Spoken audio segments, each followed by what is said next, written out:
Se fossi l'acqua della tua fontana, per incanto di un'abracadabra, potrei dirti ogni notte di luna, ho sete delle tue labbra.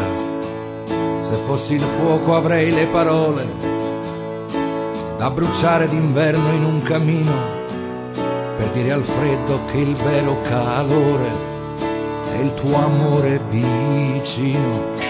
Se fossi l'aria del vento avrei fiato abbastanza per rincorrerti in ogni momento a qualsiasi distanza.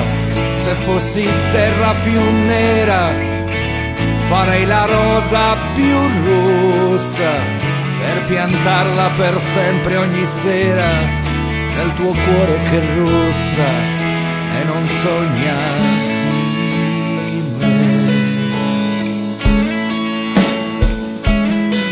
Se fossi l'acqua di ogni pioggia sarei la grandine di quel dicembre, quando in un letto tu bella e selvaggia mi hai crocifisso per sempre. Se fossi il fuoco di tutti gli incendi che divampano al sole di agosto, potrei bruciare l'idea che ti arrendi a chi ha preso il mio posto. Se fossi l'aria che passa fra uno sbadiglio e un sospiro, io per te sarei l'aria più bassa, quella che toglie il respiro. Se fossi terra di certo fra i continenti più vecchi, sarei la polvere di ogni deserto per lasciarti negli occhi un granello di me.